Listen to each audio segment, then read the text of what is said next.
From our 22 News Broadcast Center, this is 22 News in Focus. Good afternoon and welcome to 22 News in Focus. I'm Ciara Speller. November is recognized as National Veterans and Military Families Month. It's an opportunity to recognize and celebrate the important role military families and transitioning veterans have in our country. There are over 5 million service members and immediate families in the U.S. and around the world. Western Massachusetts has an active and large military community. A result of Barnes Air National Guard Base, Westover Air Reserve Base, the Massachusetts Veterans Home at Holyoke, and the VA Medical Center in Leeds. So today on 22 News in Focus, we're talking with organizations that support the everyday needs of the military community. First on the program is the Director of Chicopee Veterans Services, Stephanie Shaw, who served 6 years in the National Guard. Stephanie, we want to thank you for being here with us. Thank you for having me. And thank you for your service. You're very welcome. So I want to ask you, why does the Commonwealth require that every city and town have a Veterans Services Office? That is a law, Mass General Law, Chapter 115, that predates the Civil War. Massachusetts law that requires every municipality to have a veterans agent. The name has changed over the years for sure. Predates the VA. It's been a long-standing history in the Commonwealth that we take care of our service members, our veterans, and their families. And let's talk about the mission as well. We just want to enhance the quality of life. Whether it's connecting veterans to the state benefits that they've earned, federal benefits, local opportunities, we want to make sure that at the very least they know it's out there. And having a VSO in every municipality across the Commonwealth ensures that that information is being distributed at the local level. It's a face you can trust, it's a location with easy access for the residents, and it's that continuity of care. And let's talk about some of the services that are provided for both active military and veterans. That is a long list. Absolutely, absolutely. Within Chapter 115, one of the primary roles that we play is an income supplementation program. It's certainly not all that we do. We can help in emergency circumstances as well. Many of the VSOs in Massachusetts are accredited to help with accessing federal benefits. I caution everyone, the VA has worked out laws and legislation that allows for no-cost access to support with applications for benefits. And there's a lot of claim sharks out there. There's a lot of predators charging for these services, and you can go to your local town and get that service for free. So I encourage everyone to contact their VSO if they have questions about any benefits or to know what's going on in their neighborhood. And so somebody walks into your office, what can they expect next?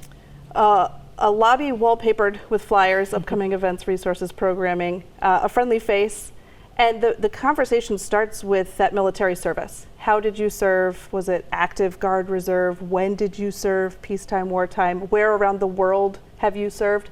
All of those can affect eligibility for either state or federal benefits. And then sometimes it lends to a conversation about your finances and sometimes about your health. So it can be a very personal conversation, so come prepared to be able to share that. The more vulnerable veterans can be with their VSO, the best chance for success that they're partnered with the right programs. And while there are many benefits for veterans and their families, they might not be eligible for all of those benefits, right? Absolutely. Not every veteran has access to everything. There's a lot of specific program, whether you identify in the LGBTQ community, you're a women veteran, you're a Vietnam era veteran, or your income makes you ineligible for some of these programs, or the window of eligibility closed. And then that's our job, is to navigate all paths forward and try to get everyone everything that we're able to. There's a lot of people that don't take advantage of what they should, and most of these programs are funded through government sources, so it's what we call use it or lose it. And the more people that don't use these programs, the bigger chances that these programs will go away. And so when it comes to services for veterans or active military, what's the biggest difference? DOD supports active duty military, Department of Defense. The Department of Veterans Affairs supports veterans, and those are the eligibility standards. Now, we do have those who serve in the DOD that are veterans, and we have people currently serving on their first enlistment who haven't had a discharge status, so they're not identified as veterans. And so, again, that military service, those details, the times, dates, places, components, is really important on eligibility. Yeah, and what would you say are some of the biggest issues that are facing our veterans and our military families right now? I get a lot of questions of navigating education benefits. There's some great education benefits through the DOD and through the VA. Housing is always a concern across the Commonwealth, and that's no different for the veterans here in Western Mass for sure. Income supplementation, employment opportunities. We've got some amazing employers in the community that want to hire veterans, and we've got some great resources to help partner those two together. And I want to have you now talk about the GI Bill and what this provides. The GI Bill is specifically education-based. There are several different chapters within the GI Bill, and that is whether you served in the Guard or Reserve, for how long, when. If you have active duty time, it can change. The length of active duty time can change. So it's really a very broad question, but the GI Bill is really education-based, and there are circumstances where veterans can transition their benefits to dependents, or if they have 100% service connection, then their spouse or children may have access to education benefits as well. So again, those components, how did you serve? What are your finances? All of these things matter when looking at every benefit. And so, we have the holidays quickly approaching, which means the colder months are on the way as well. Is there fuel assistance or housing assistance? Absolutely, absolutely. Not just through your VSO office. The local VOC here in Western Mass provides a lot of the fuel assistance programming. And then there's other emergency grant type organizations that can help fill that oil tank or pay that past due bill so that you can keep your heat on. There's also laws in place to protect people, and we are educated on those to make sure that nobody is left in the cold in these cold months. And I want to have you talk about the HERO Act now. This is something 22 News was closely following. We have our State House Bureau and our State House reporter. So for our viewers not familiar with this, just give us, the inside scoop. The HERO Act, it touches a lot of different elements in the service member and veteran and family community, for sure. Some of the really great initiatives that they started is there's a military spouse liaison at the state level to help transitioning service members and their families and those spouses maintain licensures, and so they're able to maintain employment quickly and transition. There's also a liaison for military connected children, again, to help with that transition as they come into the Commonwealth so they can enter school quickly. There's programming for EMTs, certifications, where if you're a medic in the military, you've gone through some extensive real-life training, and now the Commonwealth respects and receives that training and makes it a path easier into the civilian EMT medical field. There's also property tax options that are local options within each town. There's an increase in the annuity. There's a lot of benefits that change and increase if an individual has 100% service connection through the VA. Things like excise tax exemptions, registration fee exemptions, driver's license renewal exemptions. So make sure you keep abreast of those. The Commonwealth is doing a fantastic job outreaching to the people they think might most be affected. The local retirement offices are reaching out because the law has changed with retirement if you're a municipal or state employee. There were just so many of these adjustments that were made that do affect everybody, even in small ways. So every entity, I have to say, from what I've seen, is working proactively to notify the residents that are applicable for those changes. I will say, if you rent and you're 100% service connection, reach out to your assessor's office about that excise tax and your vehicle exemption, because they won't have a way to get a hold of you. And lastly, we have some exciting things going on in Holyoke for our veterans. We have the new soldiers' home being built. Did you attend the topping off ceremony? And what are your expectations? I was honored to have been invited to be able to attend that. It was I've never been to a topping off ceremony, so it was really kind of eye-opening. The kudos to all of those union workers and the iron workers and the work that they've been putting in. They announced that they are ahead of schedule, under budget, and without incident, which I thought was really, really remarkable and something to celebrate for sure. I know as a community in the West, we're just really, really excited to see that come to completion so that our service members and our veterans have a beautiful, state-of-the-art, safe place to spend the rest of their years. Yeah, it's been really great to see everything they're doing and it coming together, and very exciting times for us here in Western Massachusetts. Lastly, how can our viewers get in contact with your office? If you're a Chicopee resident, you can call our office at 413-594-3470. You can stop by. We're at 36 Center Street. We are not in City Hall. We have a website, the chicopeema.gov. We're on social media. If you're not in Chicopee, go to your town website. It's probably the best way to get a hold of your VSO. All right, we thank you so much for being on the program, providing such important information for our viewers and our military families and our veterans. So thank you so much for that. Thank you. When we return, we'll be talking with one local veteran service organization that's been serving veterans in our region for nearly 40 years. You're watching 22 News in Focus.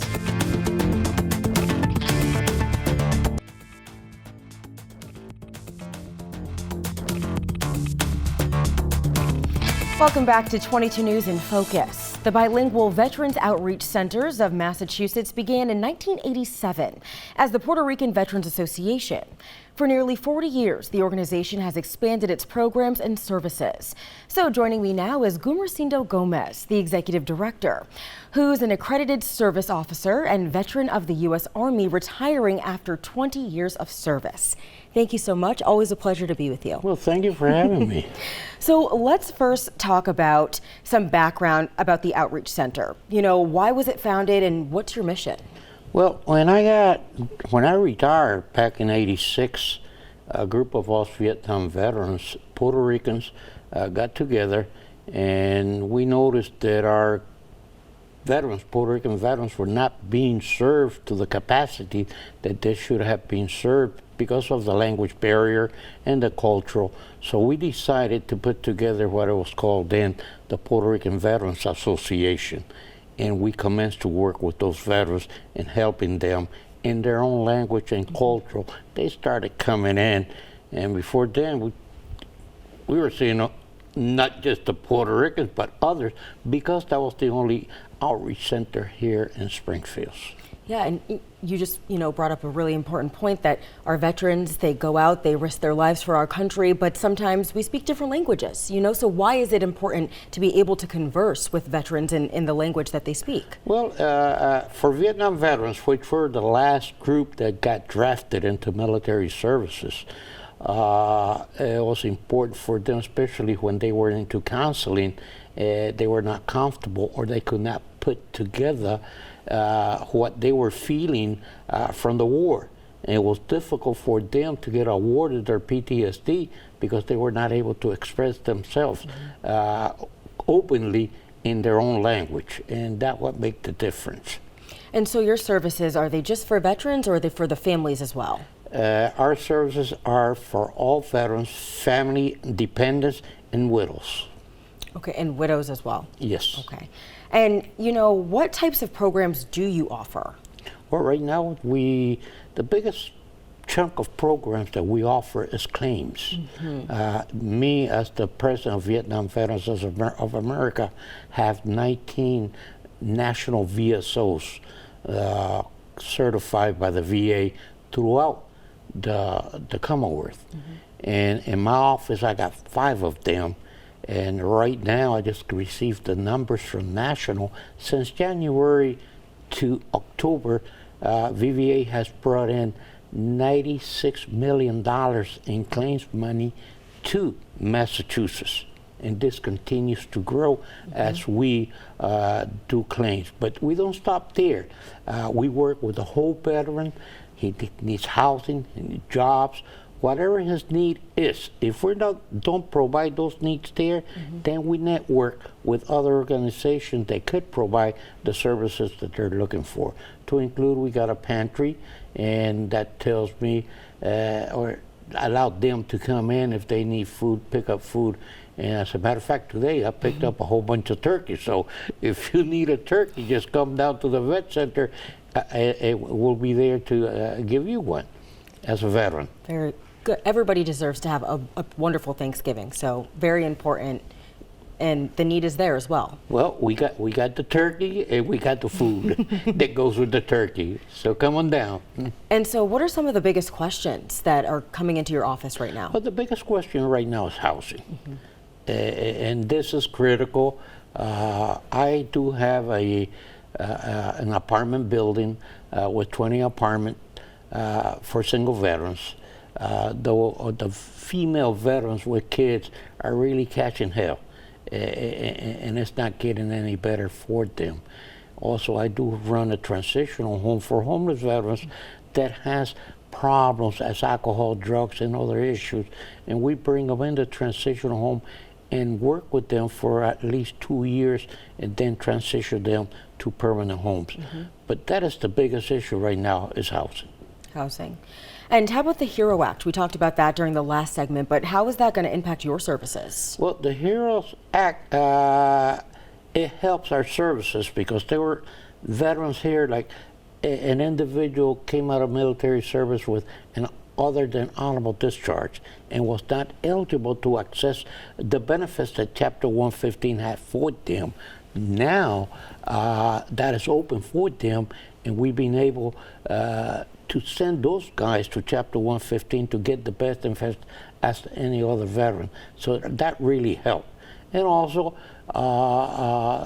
the tax dollars of their properties, that has gone up for the 100%ers at least another $1,000, and for those who are 10% through 90, it went up another $400. So this has really helped. Right now, December 11th at 1 o'clock at STCC, there's going to be an informational meeting with the veterans so they can come in and ask their questions and get all the information that they need to know about the HEROES Act. Very important. December 11th, you said, December STCC. 11th, 1 o'clock at STCC, Building 2. Building 2, okay. And how about fees for your services? Are there any fees or costs associated? This is for free. All free. Everything that we do there, we do it first from our heart, and then we'll do it for free. And with a lot of love. You need love. You need to show these veterans and their families that you care for them. You go other places and you see somebody there, oh, what you want? How can I help you? No, you have to show that you care. Right. That you care, so they can continue to come back to get the services that they deserve. And how has that made a difference? You know, connecting with people every day, showing our veterans and their families that we care. Well, that is our job. I've had two jobs in my life, my 20 years of military services and this 37 years that I've been serving veterans. And I feel it every day in my heart that this is my mission, this is my responsibility, and I ensure that my employees feel as I feel, and they do. Let me tell you, I got some employees that they're fantastic in servicing our veterans. And so in Holyoke, we have the new soldiers' home that's going up there. You know, what are your expectations and your thoughts moving forward? Well, that'll be fantastic because we need that facility. But I myself in my agency, I am putting something together that once I announce it, it's going to open up eyes for everybody. And that's coming soon, and it's going to be located in Iowa 1. And you're going to tell 22 News about it first, right? Oh, definitely. Okay, so right now, you know, what is a top concern of yours in terms of us servicing our veterans, what we can do as a community to do better? You know, what are some of the top concerns you have? Well, the top concern that I have, again, is the housing issue.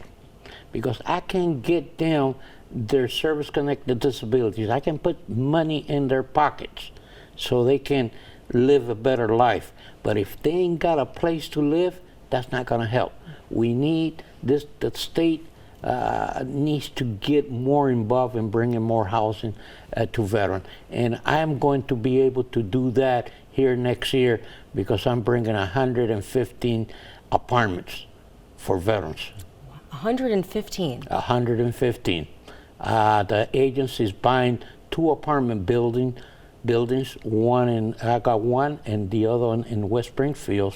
And by June, we will be putting veterans in these facilities. And that's huge, and that it's going to help with the housing crisis for sure. Definitely. I'm going to concentrate on female veterans with kids. Very good. Because they're the ones that are hurting the most. Very, very good. And so how can our viewers learn a little bit more about your services that you offer? We have a full screen up here, so we have the phone number, we have the location. How else? Well, they can come to our center at 281 Franklin Street, and we will help them out, especially educate them, because the situation critical is that our veterans are not educated. They don't know what their benefits are for the most part. The other piece is that we, the veterans, don't communicate with our spouses and let our spouses know what to do when we die. And we need to educate our spouses on the services. So come on down, and we will be there waiting on you to help you out in anything that you have. Okay. Gumercindo Gomez, thank you so much for your service, everything you're doing. Your family is very involved in the community as well, your son and your son-in-law. So we thank you for everything that you guys are doing for the local community. The Gomez family is there. And when we return, we'll be learning about an organization, Massachusetts Veterans Chamber of Commerce, and how they support veterans businesses. You're watching 22 News in Focus.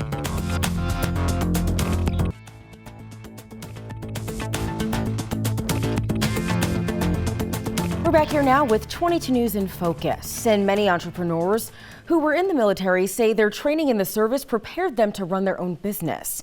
According to the Small Business Administration, veterans own nearly 2 million small businesses that employ over 5 million people, generating about $1 trillion in revenue annually. But the SBA has also found that veteran-owned businesses have declined since 2014. The Massachusetts Veterans Chamber of Commerce is an organization dedicated to empowering veteran, military, and spouse entrepreneurs and business owners. Joining me now is Lisa Ducharme, Executive Director of the Massachusetts Veterans Chamber of Commerce. Thank you for being here with us, Lisa. Thank you for having me. So first, tell me about your military background. So I've spent a lifetime in the military. My father is retired Air Force. He served 30 years. He's a Vietnam vet. And I served on active duty. And my first assignment, believe it or not, was Clark Air Base in the Philippines. And I've had a wonderful career, but it also prepared me for where I am today. I often tell people I am probably the only veteran they know who's been involved in 3 terrorist attacks and never deployed. My first assignment in the Philippines, we had a terrorist attack and I did the casualty reporting. When I was several years later at Randolph Air Force Base, Texas, we had Khobar Towers bombing and I did the casualty notifications. And then that prepared me for 9/11 at the Pentagon, where the Air Force had the only casualty rep for 27 hours. So those were the things that actually got me to where we are today. Mm-hmm. And my last assignment was right down the road at UMass Amherst, the Air Force ROTC detachment. So very impressive, and thank you for your service as well. Thank you. What is the Massachusetts Veterans Chamber of Commerce and why was it created? So we're a support organization for our veteran businesses. So it's veteran, military spouses, and veteran spouses. And we were created because there's a gap. As you pointed out earlier, there are so many different resources available to our veterans in Massachusetts. We've got our veteran service officers, but what we don't have is services specifically for our veteran businesses. And that's why we were created. You know, as you talked about 2014, the decline, in 2012, the Census Bureau said that Massachusetts had 58,000 veteran businesses. In 2018, we only had less than 9,000. And today we have just a little over 6,000. So we've got the gap and we want to fix it. Yeah, and what can we do to fix it? So it's really getting to find out who the veterans are and making sure they have the services that are available to them and making sure they understand that the support, the resources, and the tools are there. And how does your Chamber of Commerce differ from other chambers of commerce? So how we differ is we're not like the other chambers of commerce. So they focus on business as a whole. Now we accentuate them. We're actually a really nice extension. So they focus on business acumen. I'm one of a handful of veteran business experts in the United States. And what that means is I not only focus on business, but I also focus on understanding our veterans and the skills and the lessons we learned in the military, and also all the different veteran business resources that are available to our veterans. Who can join the Mass VCC? So that's going to be your veterans, your veteran, your military spouse, your veteran spouse, businesses. It's open to them, it's free. And we also have individuals who support veterans who join. They just won't be on the searchable database. And how about the benefits?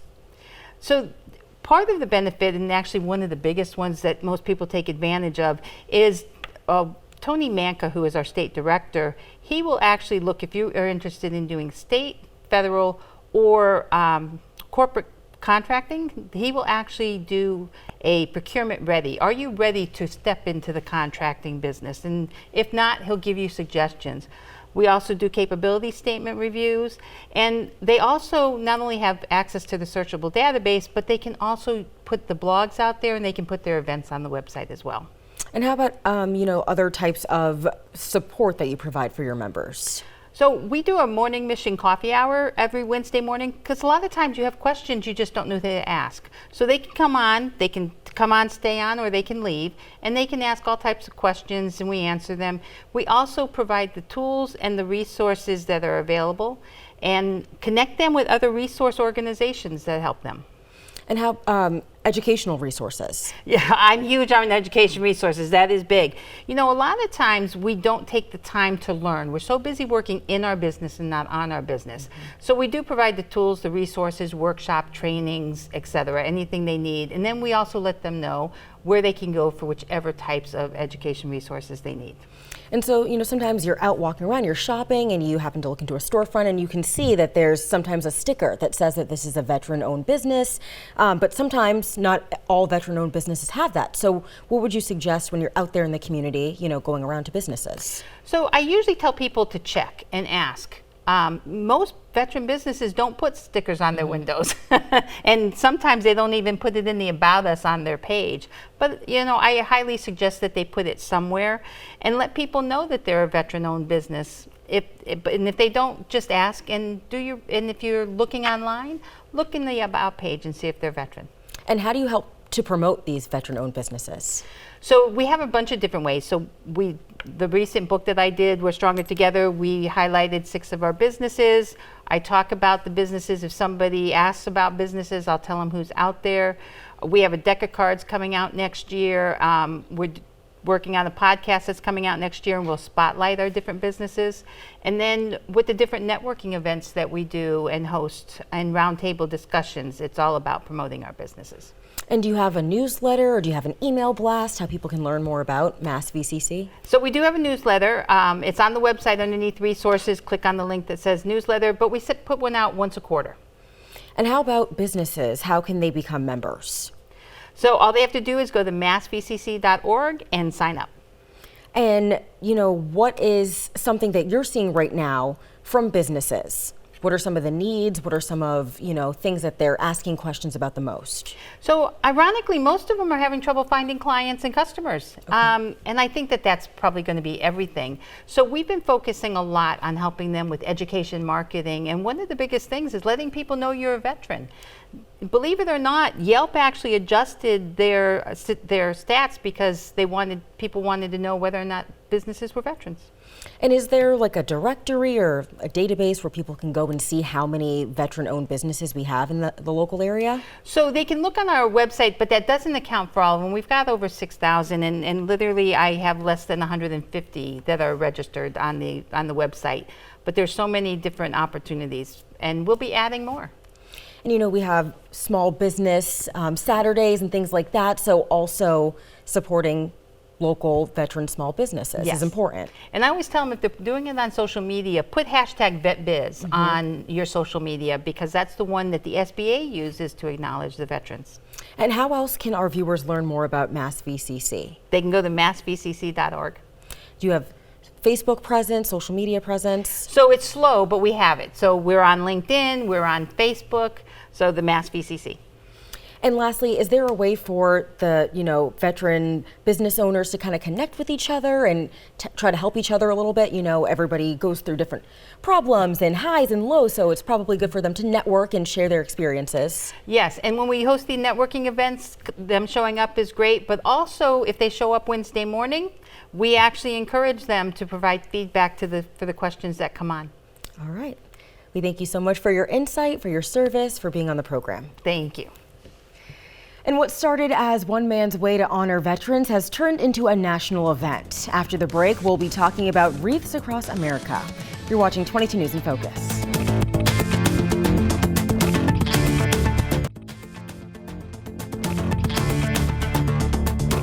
You're watching 22 News in Focus, and this year, National Wreaths Across America Day will be held on Saturday, December 14th. The effort is to provide wreaths on veterans' graves nationwide and overseas as a way to honor and remember those who served their country in the military. With me now is Paul Baravani, who served for 32 years in the Massachusetts Army National Guard. Since his retirement from the Guard, he has been dedicated to the care of veterans, serving at the VA Medical Center in Leeds and as superintendent of the Soldiers Home in Holyoke, from which he retired in 2016. We thank you so much for being on the program, Paul, and we thank you for your service. Well, thanks for having us. Let's talk about Wreaths Across America. Tell us about this program. Wreaths Across America started off with a 12-year-old newspaper boy in Maine who was the winner of a contest, and the prize that he won was a trip to Washington, D.C. And during that trip, it included a visit to Arlington National Cemetery, Tomb of the Unknown Soldier, and just seeing the number of headstones left an indelible impression upon Morrow Worcester. And 30 years later, Morrow Worcester is the owner of the Worcester Wreath Company and had 5,000 extra wreaths. Wanted to know what to do with them, and so they decided with the volunteer trucking company that says, we'll help you, we'll take them down there, and Olympia Snow was the senator at the time. They got them access to Arlington National Cemetery. So 1992 was the first time that Morrow Worcester laid wreaths at Arlington. It was 5,000 at the time. That went on for many years. That was the way that he honored veterans while also being able to provide the wreaths from his stock. In 2005, a photograph hit the internet. In 1992 it didn't exist, but this photograph hit the internet. It went viral. It was a picture of the wreaths on the headstones in the snow, and people began calling him saying, we want to be part of this. And in 2007, they formed Wreaths Across America. So it really started in 1992, but really started 60 or 30 years before that. Since that time, the 5,000 wreaths in 1992, last year they laid over 3 million wreaths nationwide at about 5,000 locations across this country and overseas. So it's grown incredibly. Locally, well, it's been adopted at the Veterans Cemetery in Agawam. I traced their history to 2008, because 2007 is when the nonprofit began. So 2008 is when it began at Agawam with 80 wreaths being sponsored. Last year, we laid 9,570 wreaths, and this year our goal is 10,040 wreaths. So we've gone from 81 to over 10,000. It's just amazing. It is amazing, and it's beautiful when you drive. I often drive by the cemetery and you see the wreaths and the snow, and it's so beautiful, and people might not know the history. I didn't know the history, so thank you so much for informing me on that. So how did you get involved? Well, I retired from the Veterans or Soldiers Home at the time in 2016. My father was involved with a nonprofit that supported the cemetery when it was first opened. My brother was involved with it after my father's death, and he came and said, we'd like to reorganize this nonprofit to make it a public with membership. And so we developed a set of bylaws, had an organizational meeting, and somehow I ended up leaving that meeting as the president, which I served for 5 years. But we were invited to participate in Wreaths Across America at the cemetery in 2018, and that's where we began to be involved. In 2018, we realized that the growth of the program was putting a tax upon the public safety. There's people parked along both sides of Main Street, and very, very difficult to get in. And then if you add snow to the equation. So we went to Six Flags and suggested or asked if we could use their parking lot to run a shuttle service. Six Flags agreed. Once we had that in place, went to Dennis King, Agawam resident, Coast Guard veteran, a Chicopee businessman, King Gray bus line or coach lines, and asked him if he could support us. And at the time he said, well, we'll see if we can get you a couple of school buses. But he showed up with his fleet and has done that every year since to shuttle people from Six Flags to the cemetery. Last year, the number is about 1,500 people that they shuttled from Six Flags to the cemetery. And again, Dennis shuts down his business, to support that in respect to the veterans. So those two people really made the continuation of the program possible, because without that, how do we fit all those people? Of course. So very indebted to both Six Flags and Dennis. And of course, we want to talk about Wreaths Across America taking place on Saturday, December 14th, beginning at 10 a.m. at the Massachusetts Veterans Memorial Cemetery in Agawam. How can our viewers get involved? Well, we look for volunteers, and exactly what I spoke of. The parking lot at Six Flags opens at 8 o'clock in the morning, and the shuttle begins at 8 to 10. And they can just come on down, park their vehicle, jump on a bus, and come and be part of it. Part of what I consider to be the largest patriotic event in Western Massachusetts, where instead of listening to speeches, that you're out there actually doing something and you are honoring veterans, and really see many people who come back. Once you've gone and participated, the emotion of the ceremony in placing of the wreaths, people come back and back. So it's going to continue to grow and grow. And how can somebody purchase a wreath if they want to help make a difference? Wreaths are available. You can go onto the Wreaths Across America site, wreathsacrossamerica.org. Locally, the Friends of the Cemetery, that nonprofit that I spoke to, also has a site called agawamfriends.org. And you can go on there, and there's a little button, tap on that, and that'll bring you to the site to be able to order a wreath.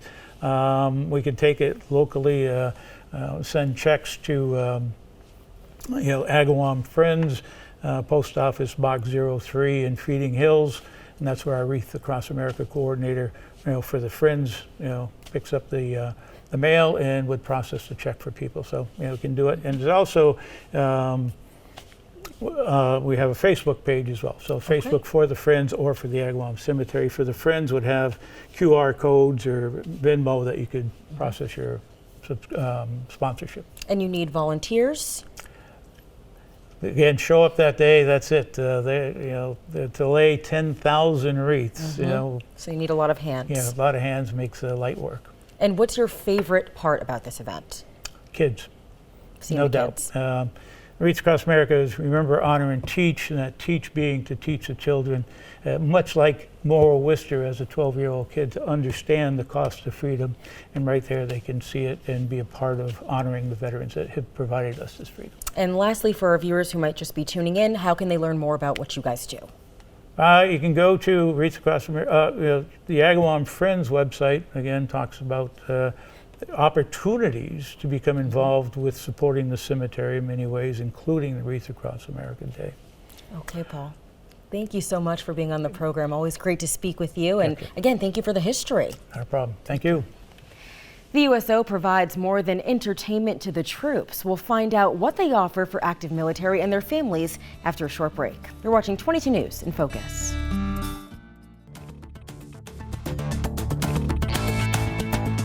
Welcome back to 22 News in Focus. The United Service Organizations, or USO, has been the nation's leading organization serving active military members and their families since 1941. The programs and services have changed over the years to adapt to the needs of those in active service. Joining me now is Jennifer Thompson, Executive Director for New England and New York. She's the wife of a retired Navy aviator and has been active for several years in military support organizations. Jennifer, thanks for joining us. Thank you for having me. me. So let's talk about USO. Tell us when it was founded and just about the mission. Sure. So we were founded in 1941, as you mentioned. So just prior to the onset of our involvement in World War II, President Roosevelt saw the need to bolster the morale of our service members. And so there were 6 organizations, and he wanted to unite them to create one organization.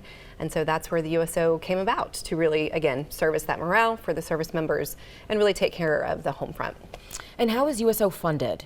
We are funded by individual donors like yourself, our viewers, corporations, foundations. We're a nonprofit organization. A lot of people might think that we are a government entity. We do have a DoD grant, but our mission continues to strengthen the well-being of the people that serve in America's military and their families through our support through individual donations. And how can our viewers make a donation? You can go to uso.org/New England. In the upper right-hand corner is a link to donate. Okay. Yeah. And so is USO just in the United States, or is it internationally as well? We are internationally as well. We have over 250 locations, so we are a global enterprise. We are with our military members from the beginning through the end where they transition, and we go where they go. We are on the front lines with them all over the world. And so in our region, where is the USO Center located? So we have a brick and mortar center at Westover Air Reserve Base, and it's the only USO center at a reserve base, which is really cool. We also service barns for programs and events that are there as well. The extension does go further throughout Massachusetts in the Boston area, and then we do service all of New England and New York for what we cover. And so many people might associate USO with entertainment, right? Of course, we had Bob Hope, the late actor and comedian who went around and traveled the world entertaining troops, but what else should people know about USO? Sure. So yes, we are Bob Hope, and that's what people most often know us for. We still do entertainment shows overseas, but again, as you alluded to at the very beginning, we do adapt to the changes in the needs of the military. So we do military virtual programming.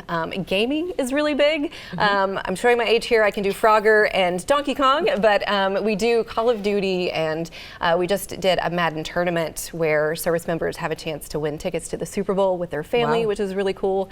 Our list of programs again are uso.org/New England, but some, just to give a little bit of a highlight, our K9 program, which is wonderful. So it's volunteer K9 hours that we have. So our furry friends come to the USO Center or go to different training facilities like Fort Devens for the training weekends. We have our Coffee Connections program, and so it's, as a former military spouse, it's really hard to try to find your tribe. You're moving every 1 to 3 to 4 years, and so our Coffee Connections program really tries to connect those military spouses and the families. Youth programming, Aaron Landry with Bottomless Bricks comes and does Lego buildings a lot with our Westover Air Reserve Base youth. The well-being of our service members and their families alludes to a new program for sports and rec. So we do hikes, we do walk and talks, 5Ks. We're honored to have Team USO participating in the Boston Marathon, which is comprised of active duty and veterans. So we have a plethora of programs that support the needs of our military. And how does somebody sign up for services, and is there any fee associated with that? There's no fee, which is great. It's through our donations and our sponsors that we're able to offer this free for our military members and their families. If somebody wants to go into the center, they just walk in. We do ask that you register just to check in, but they walk in and we're there to serve. And do you have any big fundraising events that you do? So Team USO running for the Boston Marathon is our biggest fundraising event that we have here in New England, and then we have various events throughout the global enterprise. But Team USO, we're about to announce who the runners are next week. And so we have 12 members. They're awesome individuals led by Anthony Lee, who is our first time ever coach. And he is actually the founder of Zap Mortgage, which is the number 5 veteran owned business, which is really cool. So we're really excited about that endeavor. And do you have any support programs for families who may have endured a loss? So we do. So for families that have unfortunately had the loss of a loved one who's paid the ultimate sacrifice, we do have our Families of the Fallen program. And so we work with different USO centers at airports if there is a request to help with travel needs to get to Dover Air Force Base, where we do have 2 different USO centers to support the families of the fallen. And we've been honored to be with every dignified transfer since 1991, which is really nice. Yeah. And how about other ways that people can support USO? Of course, you said making donations, but do you look for volunteers for various events? Yes. How else can people help? Yes, volunteers. The USO, the backbone of our organization is our volunteers, and we can always use more. So it's volunteers coming into that center, it's volunteers working at the events or programs throughout the day, the nights, the weekends, the training weekends. So we definitely can use more volunteers. Minors can volunteers, and again, canines.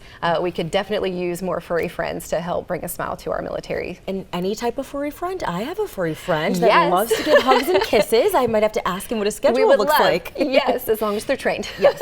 Yes, And absolutely. Any age, like puppy to older dogs? Or? So there's different requirements. So you need to go through registration in order to be certified. They have to go through a good citizen training. And there's some here actually in our own backyard in Chicopee. So they do have to go through a training in order to come onto the installations. All right, good to know. And you know, when people come to USO, what's something that they might not know that they're surprised about? That we're really there for active duty and military spouses and their families. It's kind of seen as for the active duty military member that they get to use it, but we really are there for the military family and their loved ones, even through deployments. We put on programs to cheer on, hey, you're halfway through mom and dad's deployment, just a few more months, you got this. And so I think it's surprising that we are there for military spouses and families. With our transitions program, we're also there for military spouses. So the day that you sign up is the day that you need to start thinking about how do you take what you're doing in the military and transition it to something applicable for the civilian world. So we do have services to help with that as well, which some people don't know about. And how about for the holidays? Is there anything specific that you do for the holidays? Like you just mentioned, deployment, of course, that can be tough. Being away from your loved one during the holidays, is there anything special that you do? So we do a wide variety of programming. Santa comes and does a visit for some of our bases. And then we do a cookie week. So we have Chip the cookie, chocolate chip cookie that comes. And we do just cooking classes and really fun crafts for our military families to help get through the holidays. And where does that take place? So it takes place at Westover Air Reserve Base, and then any other kind of places that might need us. So it's through a request form, again at uso.org/New England, and any of our installations and training facilities can request to have us assist. Okay, and for our viewers who might just be joining, again, where is your location?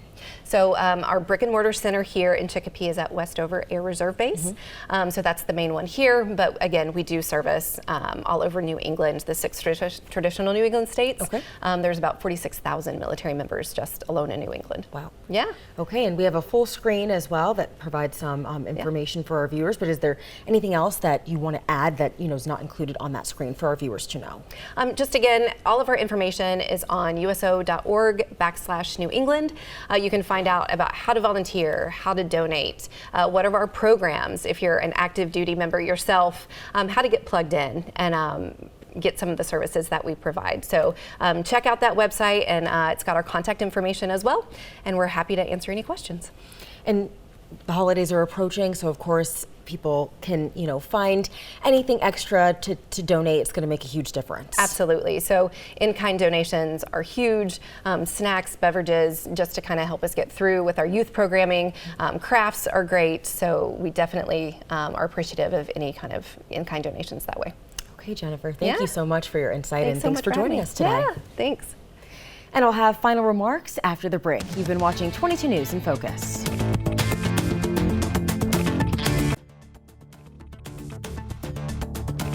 You've been watching 22 News in Focus. Today we've been recognizing National Veterans and Military Month for local families and veterans as well. That is going to be our program for 22 News in Focus, and if you missed any of it, you can be sure to find it in full on our website at wwlp.com. We thank our panelists for being here as well, and we thank you at home for watching. Have a great Sunday.